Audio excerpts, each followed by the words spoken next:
Pemain muda Manchester United, Victor Musa, mencetak 6 gol sensasional dalam 45 menit pada hari Sabtu. Tim U18 menyambut Leeds di Carrington. Sang penyerang membuka skor setelah hanya 2 menit, sebelum tampak seperti orang yang kerasukan untuk mencetak lebih banyak gol. Musa mencetak 2 golnya setelah 7 menit, mencetak 3 golnya setelah 13 menit, dan mencetak 2 gol lagi sebelum menit ke-25. Pemain berusia 18 tahun itu hampir tidak merayakan golnya setelah mencetak gol kelimanya. Komentator MUTV terdengar terkejut saat para pemain Leeds berjalan dengan susah payah ke garis tengah untuk memulai kembali pertandingan. Jim Twites mencetak tendangan bebas yang menakjubkan. Tak lama setelah gol kelima Musa untuk membuat kedudukan menjadi 6-0, dan Twites kemudian mencetak 2 gol lagi untuk mencetak 3 golnya sendiri dalam 45 menit yang luar biasa. Musa mencetak gol ke-6-nya dalam pertandingan tersebut menjelang akhir babak pertama, yang berarti para pemain muda memiliki keunggulan sensasional 9-0 saat jeda, dan Musa sendiri telah mencetak 2 hat-trick.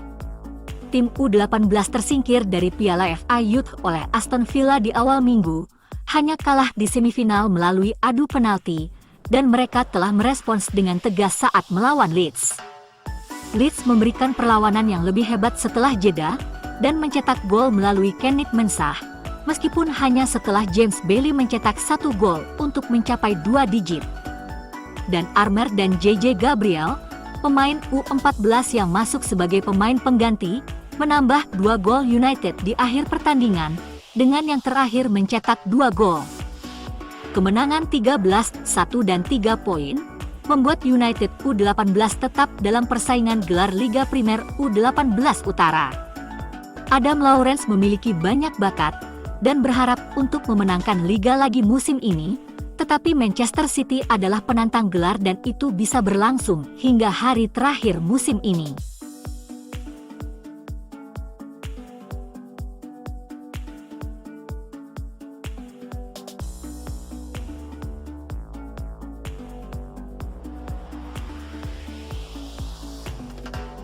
Fenomena Manchester United yang berusia 14 tahun, JJ Gabriel mencetak 2 gol pada debutnya untuk tim U18 hari ini.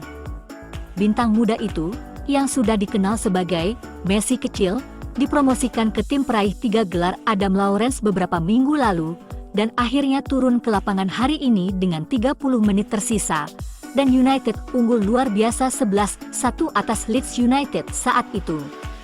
Dengan demikian, ia menjadi pemain termuda yang pernah bermain untuk tim U18 United.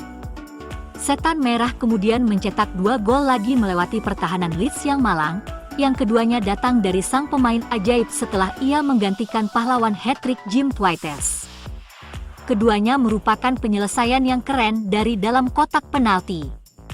Ia juga melakukan beberapa gerakan yang bagus, menunjukkan gerak kakinya yang cekatan, dan tidak beruntung karena tidak diberi penalti ketika ia dilanggar di kotak penalti.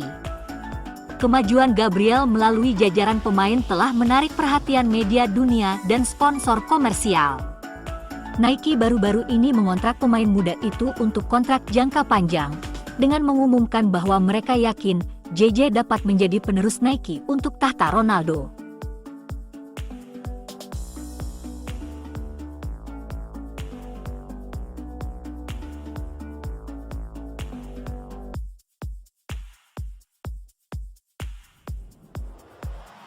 Ini merupakan musim yang buruk bagi kedua klub Manchester United dan City pada 2024-2025.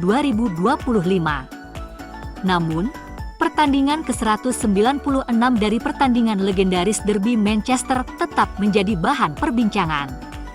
Amad Diallo menjadi pahlawan di laga derby di Stadion Etihad pada bulan Desember, dengan golnya pada menit ke-90, menyelesaikan comeback yang luar biasa di akhir pertandingan, untuk mengalahkan Manchester City dengan skor 2-1 di Liga Primer. Hasil itu terjadi hanya 40 hari setelah Amorim membimbing Sporting CP meraih kemenangan telak 4-1 atas City di Liga Champions UEFA. Dengan demikian, bos setan merah itu kini berambisi menjadi manajer ketiga yang mengalahkan Guardiola dalam 3 pertemuan berturut-turut. Setelah Jurgen Klopp bersama Liverpool 2 kali, dan Thomas Tuchel bersama Chelsea pada 2020-2021. Namun, United dan Amorim menghadapi rintangan besar. Di semua kompetisi musim ini, hanya Leicester City, 26, yang kebobolan gol pembuka dalam lebih banyak pertandingan di antara semua tim Liga Primer daripada MU, 23, meskipun masalah mereka ada di kedua ujung lapangan. United telah mencetak 37 gol dari 405 tembakan. Rasio konversi 9,1% itu adalah yang terburuk ketiga, setelah Southampton, 7,9%, dan West Ham, 8,6%. Rasio konversi peluang besar mereka sebesar 29% adalah yang terburuk kedua, lebih baik daripada Southampton yang berada di dasar klasemen, 28%. Namun, Kapten MU berharap dapat memimpin timnya meraih kemenangan derby lainnya, sambil mempertahankan performa impresifnya di kandang. Bruno telah terlibat dalam 21 gol di Old Trafford, di semua kompetisi, 12 gol, 9 assist.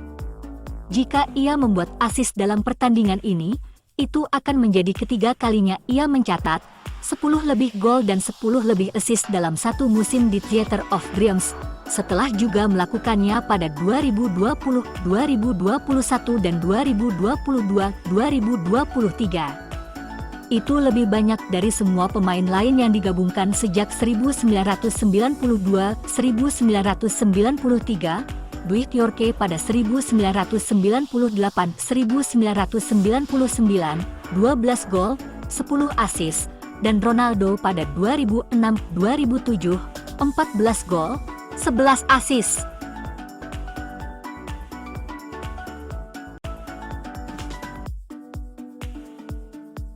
Sementara itu, City mempererat cengkeraman mereka pada posisi 5 besar, dengan kemenangan nyaman 2-0 atas Leicester City pada hari Rabu, dengan gol dari Jack Grealish, gol pertamanya di Liga Primer sejak Desember 2023, dan Omar Marmoush yang memastikan kemenangan di kandang sendiri. Mengamankan kualifikasi Liga Champions akan menjadi hiburan bagi kampanye yang sebelumnya mengecewakan bagi City, yang rata-rata mencetak 1,9 gol per pertandingan Liga musim ini. Ini merupakan rata-rata terendah per pertandingan mereka dalam satu musim di bawah Guardiola. Mereka juga kebobolan 1,33 gol per pertandingan, rata-rata tertinggi mereka di bawah pelatih asal Spanyol itu. City juga telah kehilangan 16 poin dari posisi menang musim ini di Liga, yang merupakan total terburuk mereka dalam satu musim di bawah Guardiola. Rekor terburuk mereka sebelumnya adalah 13, yang terjadi pada 2020, 2021 dan 2022-2023. 3 di antaranya terjadi pada pertandingan sebelumnya melawan United, jadi balas dendam akan menjadi rencana tim tamu. Mereka harus menang tanpa pencetak gol terbanyak Erling Haaland. Pemain Norwegia, yang terlibat langsung dalam 9 gol dalam 8 penampilan melawan United untuk City, 6 gol, 3 assist, akan absen selama beberapa minggu ke depan setelah mengalami cedera pergelangan kaki dalam kemenangan perempat final Piala FA akhir pekan lalu di Bournemouth. Marmoush kemungkinan akan ditugaskan untuk memimpin lini depan, seperti yang dilakukannya saat melawan Leicester pada pertengahan minggu. Ia mencetak gol kelima Liga Primer dalam pertandingan itu, tetapi ingin mematahkan rekornya saat bertandang melawan rival terberat City.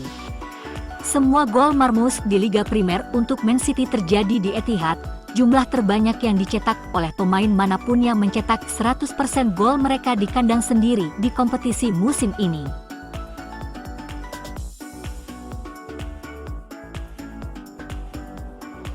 Manuel Akanji, Nathan Ake, dan John Stones masih absen, sementara Rodri masih dalam tahap pemulihan.